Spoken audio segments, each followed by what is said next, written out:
On the morning of December 28, 2025, an Iranian merchant woke up to another day of trying to survive. Let's call him Reza because that's one of the most common male names in Iran. Reza runs a small electronics and mobile phone shop in Al-Ain shopping center, one of the busiest tech malls in Tehran, the capital of Iran. His shop is not far from the nearby Grand Bazaar, a centuries-old market in the heart of the city, a dense maze of alleys and stalls that has long been the commercial heart of Iran. At 9 a.m., Reza opens his shop.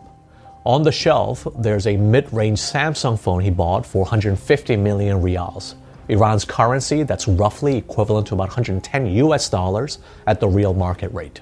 If you're wondering how a Samsung phone can only cost around $110, it's not because Samsung is suddenly cheap. Samsung cannot officially sell phones into Iran because of US and international sanctions. So devices come in through middlemen in places like Dubai or Turkey who buy at normal global prices in US dollars, then resell them inside Iran at levels that ordinary Iranians can still just barely afford. That 150 million riyal price is what Reza recently paid his supplier before the latest drop in the currency. Around 11 a.m., he calls his supplier to order a replacement, and the answer shocks him. The new price for the same model is now 210 million riyals, roughly 150 US dollars at the market rate. Over just a few months, the replacement cost has jumped by about 40%. To get that phone back on his shelf, Reza would now need to raise his own price by 60 million riyals to a level most of his customers simply cannot pay. That is the moment the numbers stop making sense. Reza realized he cannot price his phones anymore. If he sells at a loss, he goes bankrupt. If he holds onto his stock, he and his family cannot afford food or rent. So he pulls down his shutter, steps out of the shop, and joins thousands of other merchants doing the same, chanting, "Bazaar merchants may die, but won't accept humiliation." What they meant by humiliation was being forced to accept a situation where their work no longer pays enough to live. Their prices and livelihood are destroyed by the currency collapse, and they're treated as if their struggles don't matter. Speaking of the currency collapse, as of December 2025, Iranians need around 1.4 million riyals to buy $1 US on the open market, while state media insists everything was under control. That brings us to January 15th, 2026. What started out as middle-class merchants venting their frustration over a collapsing currency has evolved into a full-fledged nationwide protest on a scale Iran has not seen since the bloody November protest of 2019, when a sudden fuel price hike triggered deadly unrest across the country. For many people in the West, and even in other parts of Asia, Iran exists mostly as a news headline about terrorism, nuclear talks, or regional wars. In reality, Iran is a huge nation of around 92 million people that sits between the Middle East and Central Asia, bordering countries like Iraq, Turkey, and Pakistan. Iran has a rich history and complex culture. A lot of mainstream news coverage frames this unrest as an ideological war. Progressive youth versus an oppressive religious regime. That may be partially true, but it's not the full story. What I want to do in this video is explore whether the real driving force behind this latest protest is something else entirely. And the more I look under the surface, the more it starts to look like a story of economic collapse and the disappearance of the middle class. What happens when a country's currency becomes so worthless that merchants cannot even price a phone? People's savings evaporate overnight, and ordinary citizens are crushed between international sanctions and domestic mismanagement. How did a nation that in 1970s was often described as an economic tiger and compared to countries like South Korea in development end up here? Let's dive in.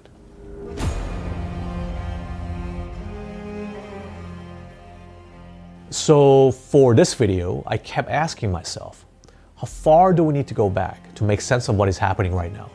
And the more I thought about it, the more it became clear that we cannot unpack the 2026 protests without first understanding how Iran once built a middle class that felt relatively stable, and how that stability was slowly taken away.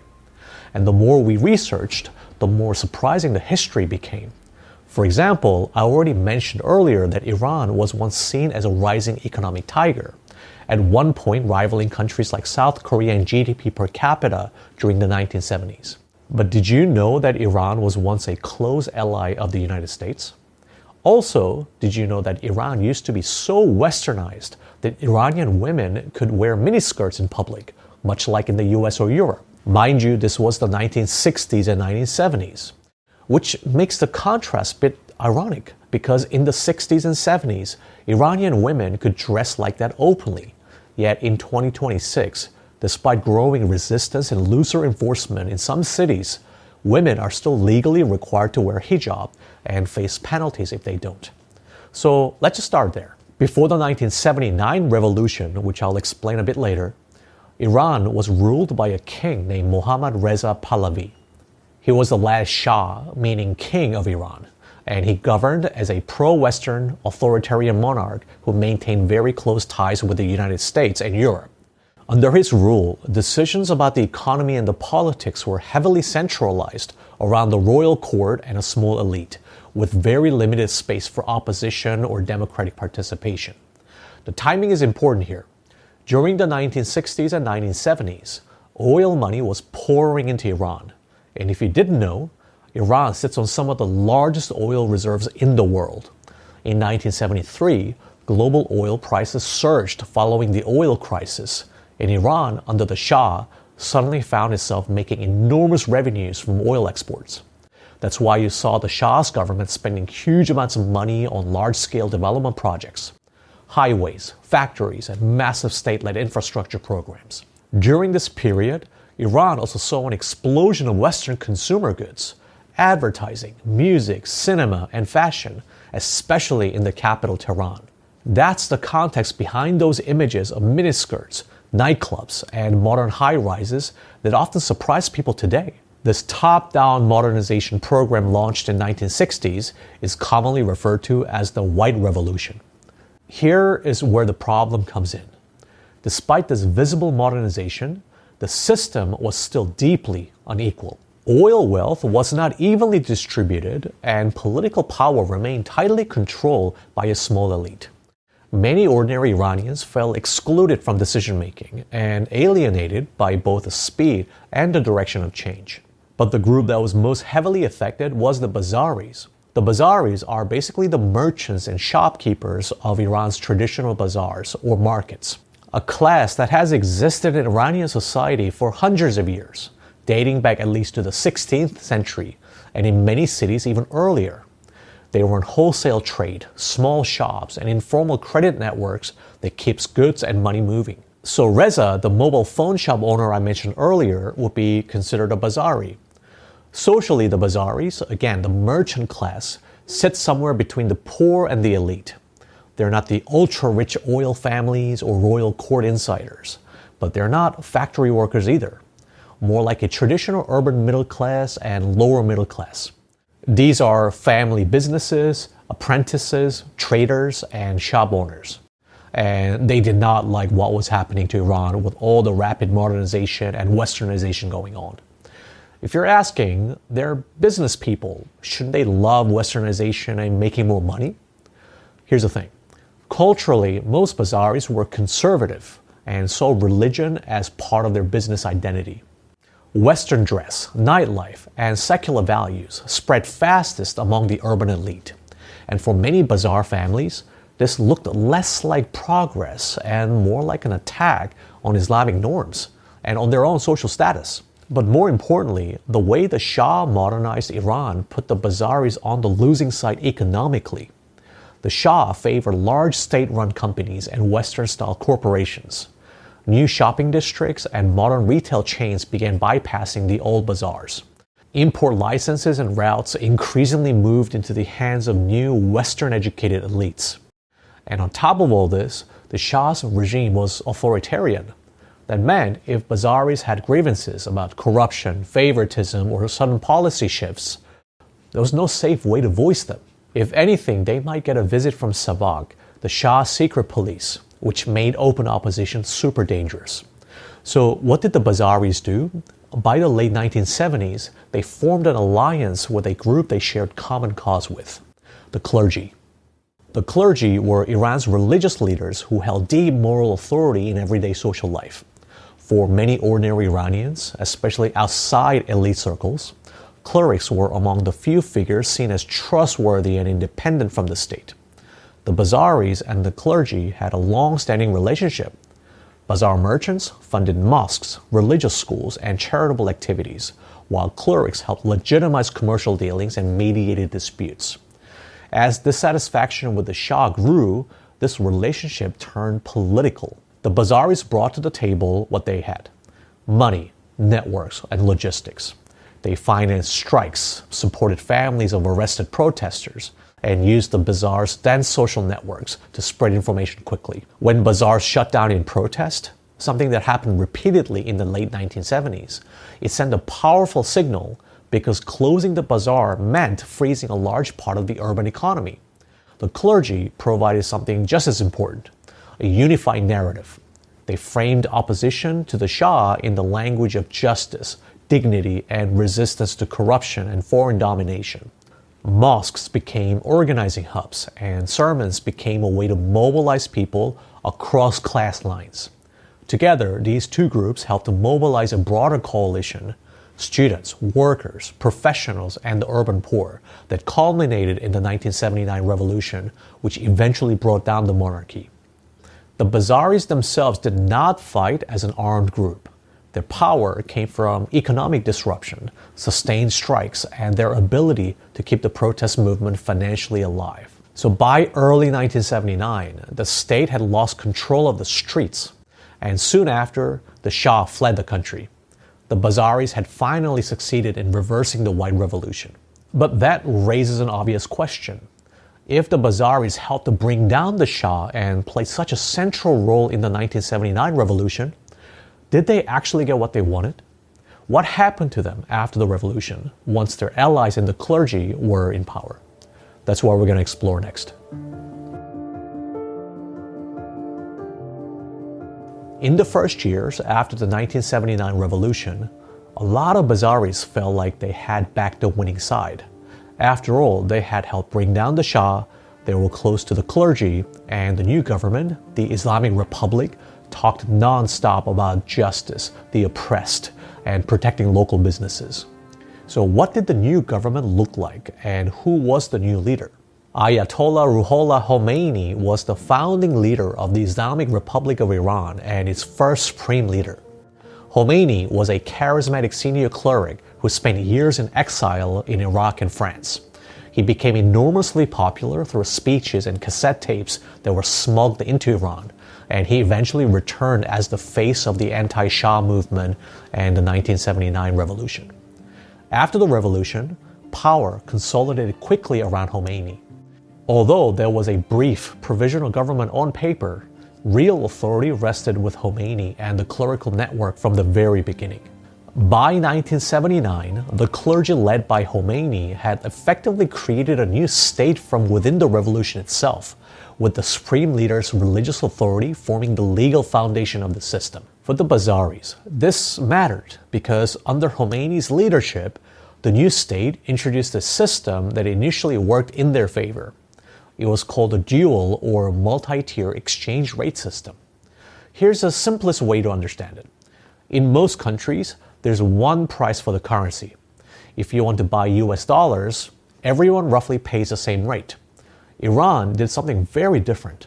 The government created multiple exchange rates, each serving a different purpose. There was an official exchange rate set by the state that was much cheaper than the real market price of the dollar.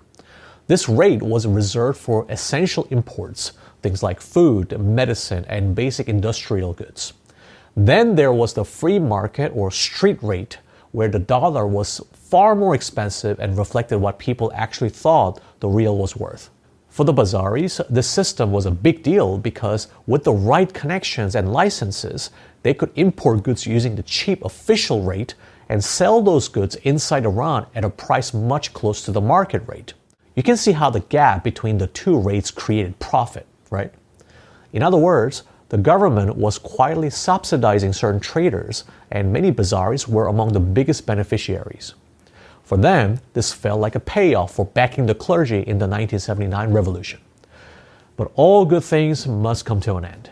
You see, after the revolution, the new government took over the Shah's assets and the wealth of royal-linked families.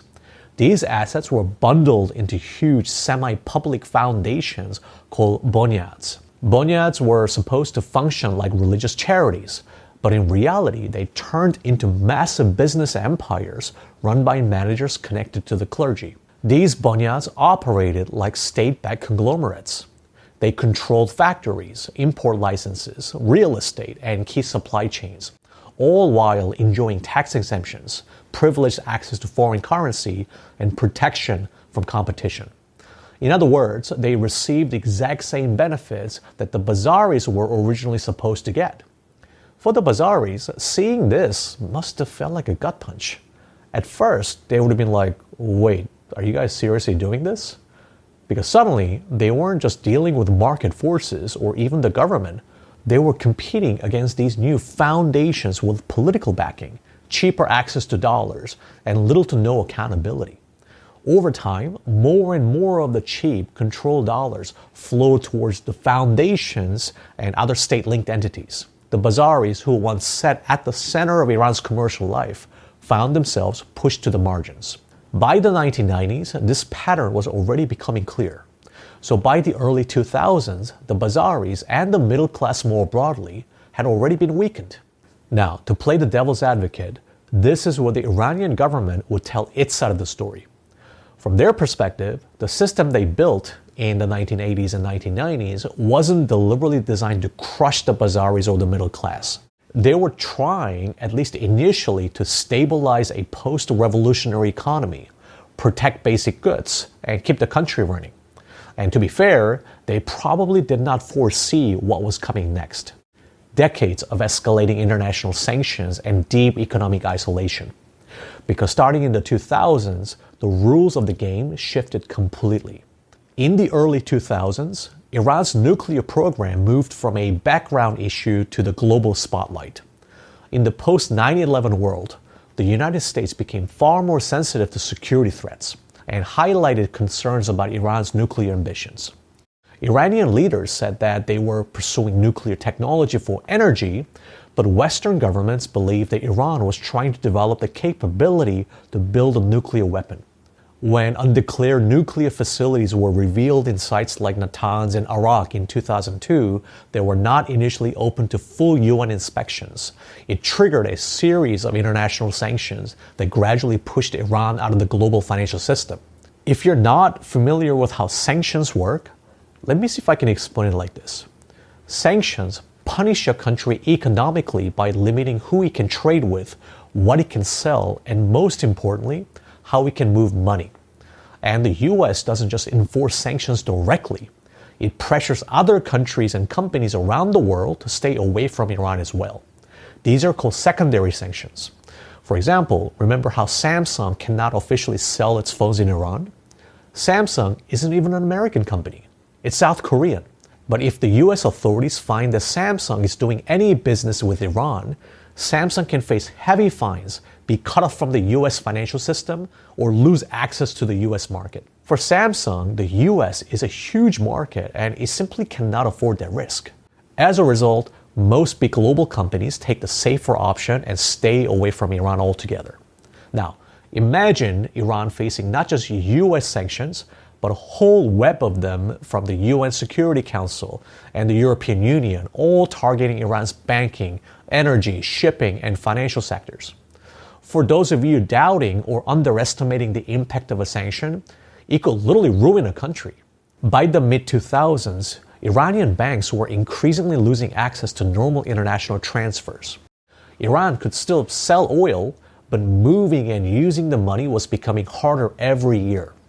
Payments were delayed, restricted, or routed through limited banking channels. Later, a growing share of Iran's oil revenues ended up sitting in restricted or escrow-style accounts in foreign banks.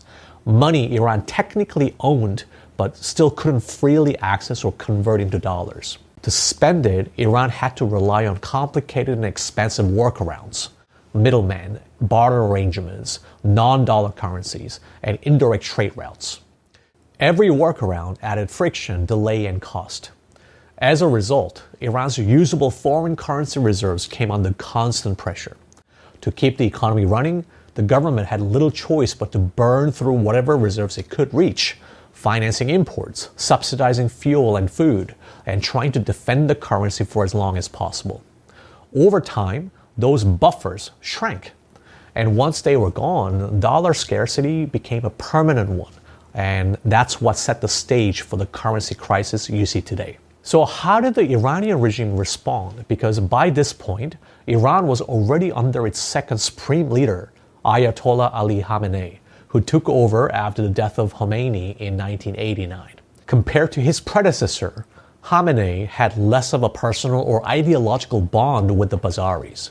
And under mounting sanctions and economic pressure, his regime increasingly prioritized control over partnership. That meant favoring the Bunyads over the Bazaaris when it came to allocating scarce dollars, import licenses, and protection, because the state could directly manage and rely on them in a crisis. The Bazaaris weren't officially abandoned, but after the sanctions, it became clear they were no longer first in line. So how did all of this actually hit the Bazaaris? Like a rock. Their entire livelihood depended on imported goods. And importing goods requires foreign currency. Once the dollar became scarce and the Bazaaris were pushed out of the preferential exchange system, they were forced into the open market where the exchange rates could swing hour by hour. In that kind of environment, pricing anything becomes a gamble. You cannot plan, you cannot restock, you can't even tell whether selling something today will put you out of business tomorrow. That's exactly the scenario I described with Reza at the beginning of this video. What's even more devastating, though, is what this does to people's trust in money itself. When the currency keeps losing value, partly because the government prints more money to cover its budget and burns through limited dollar reserves, the money in your pocket buys less than before. And by the way, it's not just the Bazaaris who suffer. Ordinary people also start losing faith in Iran's currency, the rial. They watch their savings melt away, grocery prices rise faster than wages, and when this kind of pressure builds for years, even decades, there's almost always a tipping point, a moment when people just cannot take it anymore and say, enough. This goes beyond morality policing or women's rights, which are whole other issues in themselves.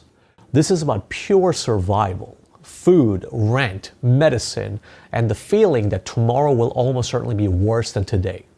So the question becomes, why now? What triggered the explosion of this pressure cooker at the end of 2025 when Bazaari-led protests grew into one of the largest and deadliest nationwide uprisings Iran has seen since the 1979 revolution? So hopefully by now, you all understand the broader context leading up to this. The dual exchange rate system, the sanctions, the shrinking foreign currency reserves. Let's fast forward to late 2025 and see if we can tie everything together. For years, Bazaaris and the middle-class Iranians had adjusted to inflation and adapted to the currency's slow decline.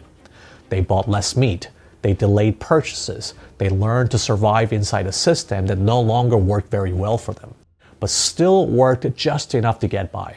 But even they weren't ready for the currency freefall that began in 2025.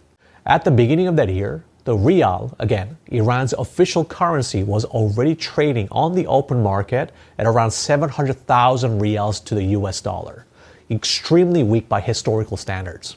By late December, it had crashed to record lows, with the dollar shooting past roughly 1.3 to 1.4 million rials, and then sliding further towards 1.47 million in early January 2026. In other words, the rial lost half its value in about a year, with more than 50% of that decline happening in just the final 6 months. It got so ridiculous that people even started using an unofficial unit called a toman, just to make the numbers less ridiculous.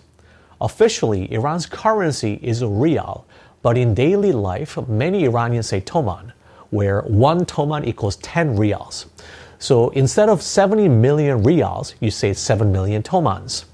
In other words, when Iranian people say toman, they're basically just dropping 10 to make the prices easier to say out loud. To give you some perspective, a new high-end iPhone, say an iPhone 17 Pro Max, might cost around $1,200 to $1,500 in many countries.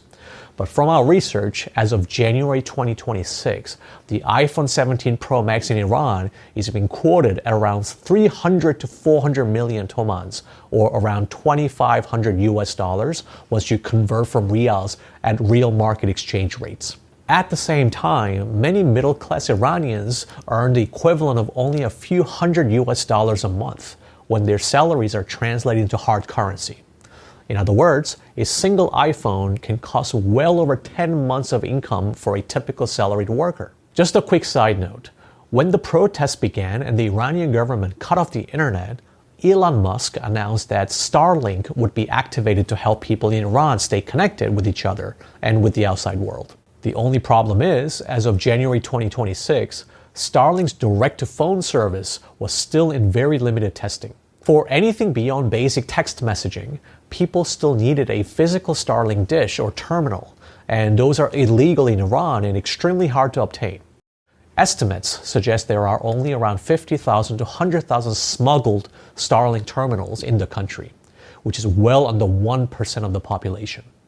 On top of that, even the phone-based Starlink service requires regulatory approvals and technical coordination to operate at scale, something that hadn't fully happened yet.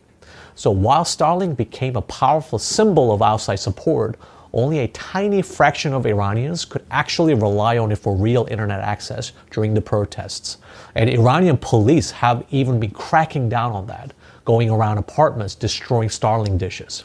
But if you thought things couldn't get possibly worse for ordinary Iranians, the Iranian government did something in late 2025 that really pushed everything over the edge. You see, while all this chaos was unfolding, there was still one thin layer of protection left in the system, something called NEMA. NEMA is the Persian acronym for the Integrated Forex Trading System, an official online platform created by Iran's central bank where major exporters like oil and petrochemical companies are supposed to sell their foreign currency and importers can buy their currency at a special rate. Think of it as the evolution of the old dual or multi-layer exchange rate system I described earlier.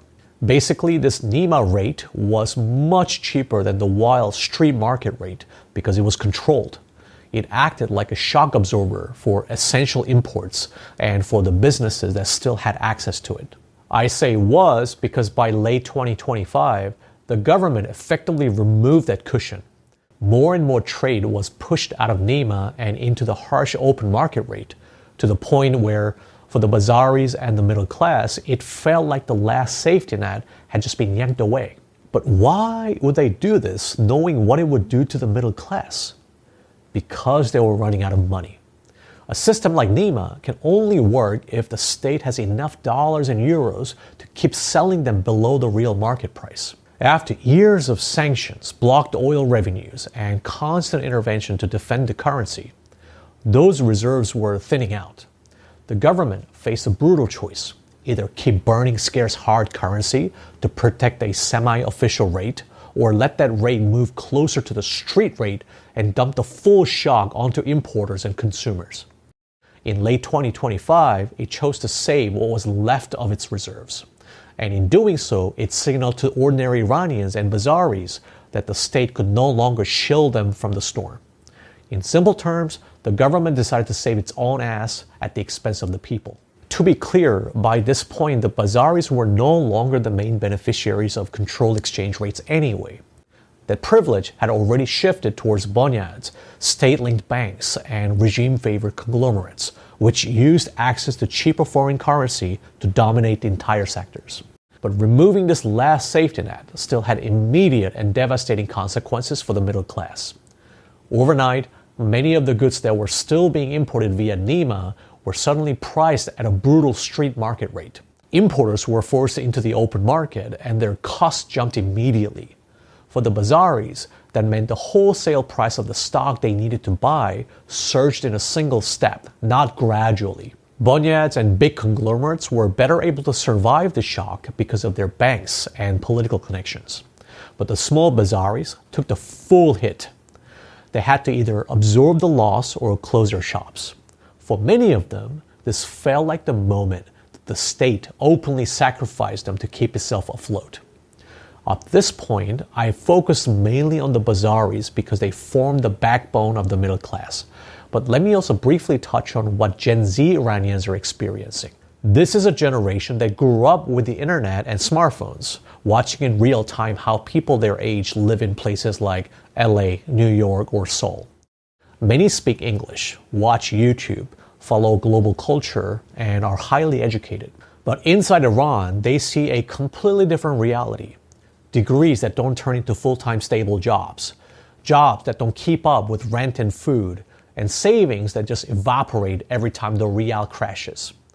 Even when they try to hustle, freelancing, tutoring, coding, starting online businesses, they keep hitting invisible walls. International platforms don't support Iranian bank accounts. Foreign clients are scared to send money. Even for us at Asian Boss, it's nearly impossible to send money to our reporters in Iran through traditional banking. Trust me, we tried. It's like they're globally connected in their heads, but locally trapped in their wallets. When your money doesn't work, your degree doesn't work, and your future doesn't exist, the only logical question becomes, what do I have left to lose? That's where Iran is at today. Iranian parliamentary research and independent estimates suggest that roughly 1/3 of the country, that's more than 26 million people, now lives below the national poverty line, surviving on less than around $8 per person per day. Over the years, billions of dollars that could have been used to fix infrastructure, stabilize the currency, and support the middle class have instead been poured into the nuclear program, the Revolutionary Guard's business empire, and funding proxy wars across the region. That's why this protest feels different. That being said, no one can say for sure if the current Khamenei regime will fall, because that would almost certainly require direct outside intervention from the United States, which has its own problems to deal with.